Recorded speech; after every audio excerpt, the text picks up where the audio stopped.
So let's start with what's important first. President Trump is absolutely okay. This was not what you would consider a traditional attack.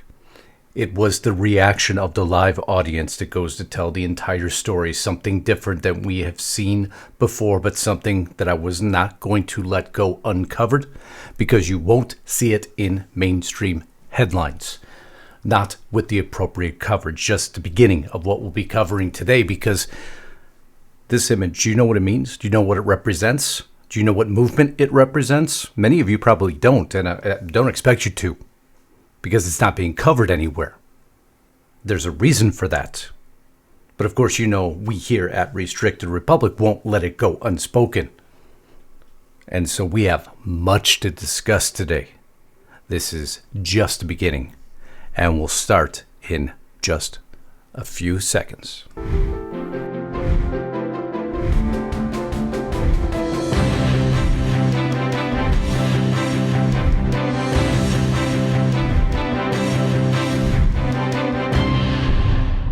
You get up in the morning and you doom scroll through things, and although I will say this, the last few days you woke up thinking there might be news.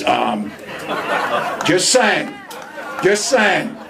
There will be news sometime, just so you know, there will be news. Waltz, there will be news? Doom scrolling? What were you wishing for? What were you praying for? Well, I guess what's every Democrat's praying for, huh? The demise of President Trump. Might as well just call it what it is. Why do you beat around the bush? Because that's all we've been seeing in headlines. It's this duck and cover campaign from having no substance. Because you have no reality, except for hate, divide, and attempt to conquer, which you're failing at. You know, normally every morning I attack the HuffPost. Something I take great joy in. But I'll give them their props when they deserve it. They actually covered a real news story today. Before we get to the headline story, don't worry, I'm going to do the headline in the beginning and then we're going to reverse. Unusual. Trump takes tariff fight to Supremes. A big story. Hope you heard it. It's actually a legitimate story. At least HuffPost, in their headline, took the appropriate angle, but not to be outdone. Politico immediately comes out. Trump is trying to blackmail the Supreme Court. I guess we can't have a perfect coverage of anything, can we? Blackmail the Supreme Court because his legal argument for tariffs is blackmail. He's arguing their rejection would bring ruin. And in many ways it would, because it is a non-military intervention method that he's using. And it will be up to the Supreme Court to decide. But calling it blackmail? I guess there's nothing the man can do, huh? And it's why he is so often brutally attacked, because I gave the HuffPost props for a second. But just move down in their headlines, just slightly. And the Epstein saga takes center focus again. And in all reality, the Epstein saga yesterday fell apart completely. Anybody who held any hope that anything was ever going to happen yesterday was dissolved, but not by Congress, and not by the FBI, and not by the DOJ, and not by President Trump. No, the attorney of the survivors, the victims. But again, falls on deaf ears, right? I'll play it for you. But of course, the liberal left takes their opportunities because all they want to do is distract from Trump's successes. Seth Meyers spots telling sign Trump is absolutely spooked over Epstein's saga. The late night host broke down how the president is really spinning out, or Jimmy Kimmel, HuffPost again, joke about Trump and Jeffrey Epstein leaves his audience stunned. Oh, both men attacked President Trump in front of a live audience yesterday. But the reaction wasn't what they expected. You see, the world's changing. These jokers just haven't kept up with it yet, because the world's eyes open now to the scam that's been ensued upon them for years. And I'm going to play both clips. I'm going to play the attacks that happened to Trump and the reaction is very telling. We're not living in the world we were under the Biden administration anymore, because the man who's talking there at the bottom of your screen has changed the opinions of more than just the right. If you're new here, welcome home. Welcome to the family. I hope if you are new here, you'll subscribe. If you already think you're subscribed, double check, because how you beat the algorithm here and tell YouTube that this matters is make sure your bell is checked to all at all times. Every day you come, just take a quick look. It's just down below. Also, by commenting and sharing the video, it also tells the algorithm this news matters. And that is why we are now accelerating, because of each and every one of you. Again, and for that, I am always grateful. Those of you who've joined as members, thank you so very much. Those of you who've provided super thanks, it keeps the lights and cameras on. And as I've told you before, there's many ways to keep the lights and cameras on. Some call it sponsors, some call it many things. But I like not only to have sponsors of videos, I like to provide you something in return for free, rather than just attempt to sell you things. And then I came across Chapter one day.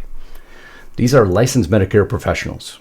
And for a very valuable resource for many in my audience, maybe who are looking for Medicare themselves or have family members looking for Medicare. And get this, cool part about them is the average person who calls them a free phone call in under 20 minutes or less, the average person who calls saves $1,100 a year. See, millions of people think they have the best Medicare plan. And I see it in the comments. I have the best Medicare plan. Maybe you do. What's a free 20-minute phone call hurt you then? Because what if you don't? What if you're leaving money on the table? That's what Chapter's there to do, tell you yes or no. They're not there to decide for you. You make the decision. They're just there to provide you recommendations. They go through all the options, and trust me, if you think you can get through them all, man, it is a multitude of red tape. But that's what they are professionals in doing. You're talking to a live person. I'd give them a call today, 805-619-5011, 805-619-5011. If you got 20 minutes to save some money, I promise you, making that phone call may be the best phone call you make today. I want you to call Chapter. It's a way of supporting me. It's a way of supporting yourself and maybe getting some dollars back in your pocket. And Chapter, thanks again for helping with this video. But now let's get on with what happened last night. And I really don't care what Jimmy Kimmel says. Never have, never will. But what I care about is the audience reaction. And listen, when he attacks President Trump, listen to the audience reaction, or actually the lack of audience reaction to what he said. They want to know who Jeffrey Epstein's friends are, which I have to say, I know who one of them is. He looks like this. The guy, that husky one in the pink tie yes, that is a man Jeffrey Epstein described as his best friend. Now, you heard the laughter prior, but once they showed the photo, you heard virtually nothing but a whoa, an audience silence. You see, people aren't just accepting the narratives anymore. They're like, hey, you know what? We're getting a little sick and tired of this.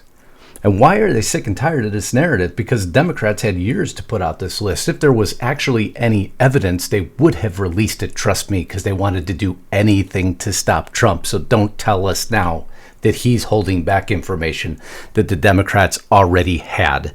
And suddenly now there's information. I think people realize that. But you see, Jimmy Kimmel wasn't the only one last night. No, Seth Meyers had to jump in, because maybe it was just Jimmy Kimmel's audience. Maybe they were off. Maybe they just weren't feeling it. Until you hear another attack on President Trump and a very similar reaction. Is absolutely spooked about this Epstein stuff in a way I've never seen before. Well, I mean, he looked spooked the other day leaving the White House. Looks like he saw a ghost, or more likely a mirror, and then his own reflection, and then yelled, "Oh, a ghost!" Trump. Did you hear what I heard? Because what I heard was nothing. You see, people are done with the games. People are done with the misinformation. People are done with the fake news headlines. And now they realize who the actual misinformation was coming from. And they're going to continue to try, like people. Jeffrey Epstein kept an 8x10 frame picture of Donald Trump on his desk. Survivor claims Trump was his biggest brag. Let's just forget about this picture that was at Epstein's home, because this makes no difference, I guess. And people have woken up to this. But remember, there was a list. We've heard it for years. Surprise, the Epstein files are all redacted, and there is no list. Except for if you listened yesterday, when the survivors came out, their attorney spoke. And did you hear what he said specifically? What do you guys think? I know you're working on your own list, but do you believe that Jeffrey Epstein had a list? Yeah, so there's not a list. There is not a list coming from the victim's rights attorney, Brad Edwards. Yes, so there's not a list. So is the story done? Because if you watched yesterday, they were mocking Trump.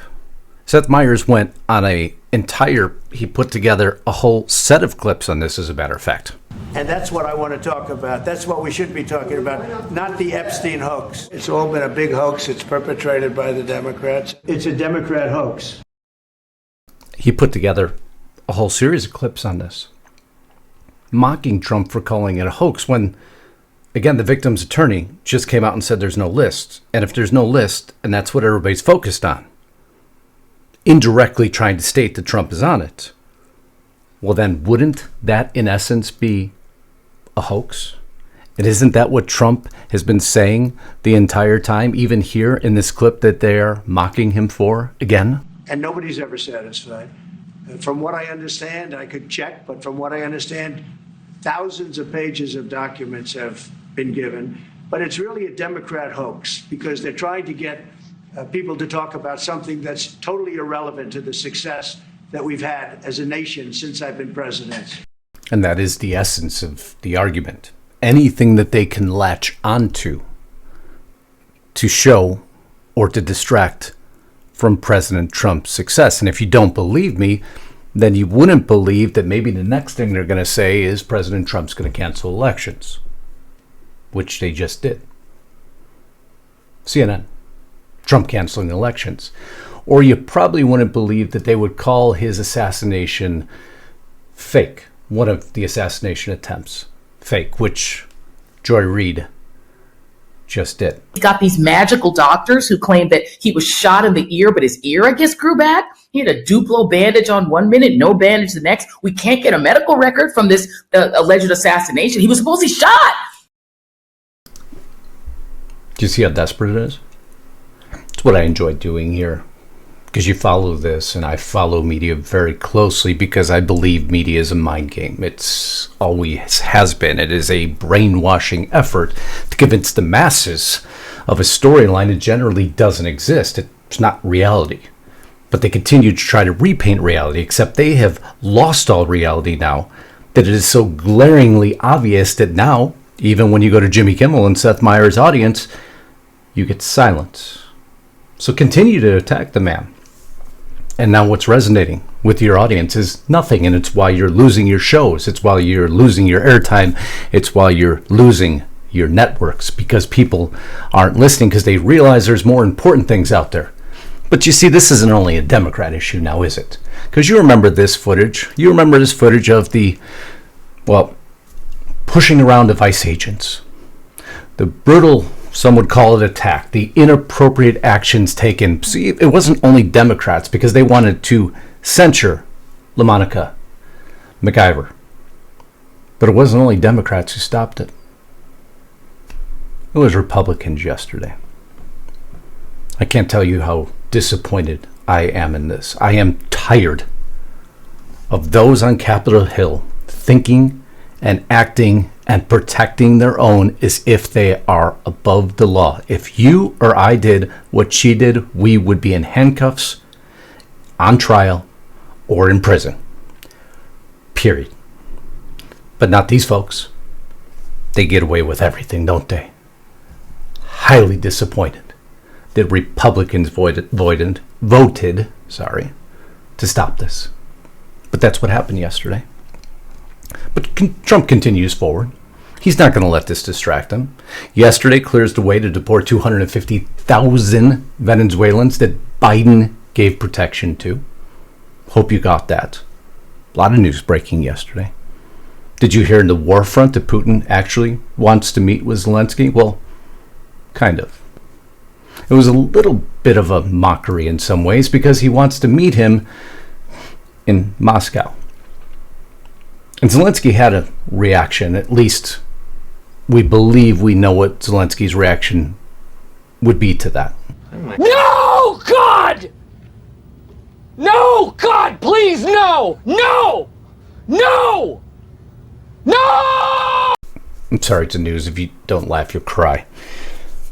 But if I was Zelensky, that's probably exactly how I'd react, because there is no way in God's green earth I would be going to Moscow to meet with Putin. Because if you dine at the devil's table, you have no choice what's on the menu. But Democrats aren't done yet, right? Because they are going to change the mind of every American. They are going to get their party back on top. And there would be no better way to do that than prove that they are for your freedom, that they're done with their sins of the past, that they're done with their suppression of you, that they've realized the error of their ways, right? There would be no better way than go ahead and declare that you got to put your masks back on. Health officials urge masks as coronavirus wave again hit California. What's old is new again. You see, they have no intention of changing whatsoever, but yet they expect you to have a different reaction because they won't change their actions. They just want to force you into a different reaction. Isn't that sad and pitiful? But then out of nowhere yesterday, when I thought the Democrats could do nothing else to shock me, JD Vance goes to Minneapolis to mourn the victims of the horrific attack. And he's protested. Don't believe me? Believe the footage. Here's a couple clips. Protect our kids! Do this for our children! Protect our kids! Do better! You're a coward! Do better!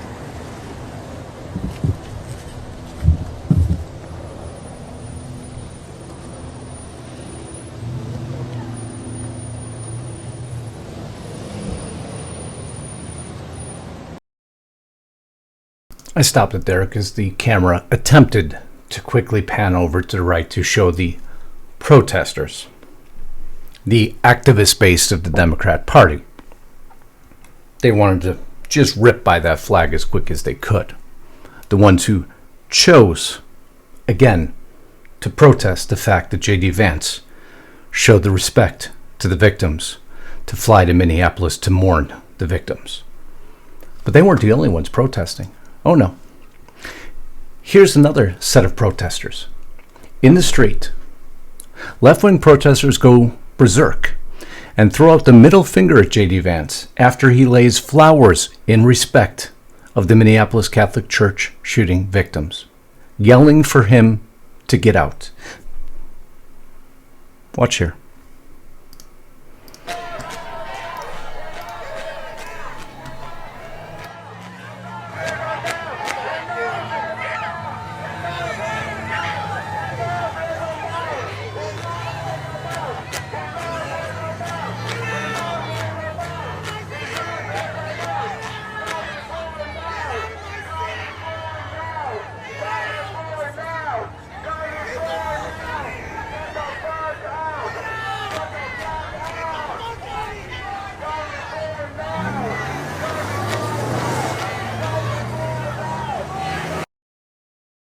I just want to point out the fact that the sign says hate won't make America great. But the ones, in my opinion, showing the hate here for somebody mourning victims are the people holding the signs. But I'll let this finish, and then I'm going to point something out to you that's going to lead to the second portion of this broadcast.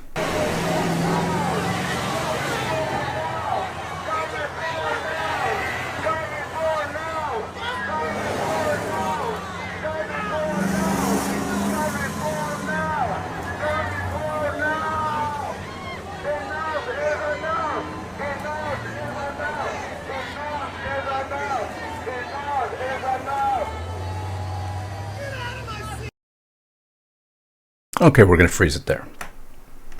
Because the camera that at first was attempting to pan away from, two of the folks in the audience finally gives us a closer look. And of course, I framed in on this. Again, they were attempting to remove certain imagery from you to make sure you didn't get to see it, or it wasn't focused on. And why? Did not paint the narrative they wanted to paint. Now, there's movement that's occurring in this great Republic of the United States of America. The FBI knows it's happening. They just haven't quite focused on it yet. They had no problem focusing on domestic violent extremists under the Biden administration when it was focused on, the MAGA party. But nihilistic accelerationism, that's a big word, isn't it? There's a movement that not many people have talked about yet. A movement that maybe we should have a conversation over. And I'd like to give you some further definitions of. Now, out of respect for most of the public platforms, what I'm probably going to say would probably violate a million rules. So, this is the time in the podcast where I continue forward into what I realize would be too sensitive or may trip some of those rules. And out of respect for the public platforms, I'll move it over to Restricted Republic. If you're there, all you do is click on to the next video. If you're not there, I'd love to have you there, because these are the topics and the reason we created the platform, because we want to have an unbridled discussion with you. The video you just watched will be re-aired with all the commercials and sponsorships and interruptions removed, and then we get into the exclusive video, which you'll notify by seeing the tab, or at least this picture in the tab, so you know which one it is. I'd love to have you there today. It means the world to me, and Lisa keeps these lights and cameras on to assure that you're informed about something you really need to be aware of, because trust me, if you don't think it's happening in your community, you're probably wrong. And I'll show you exactly why in just a minute. I hope you join me there. I love you all. Until next time, Godspeed and God bless. Justice Knight, signing out.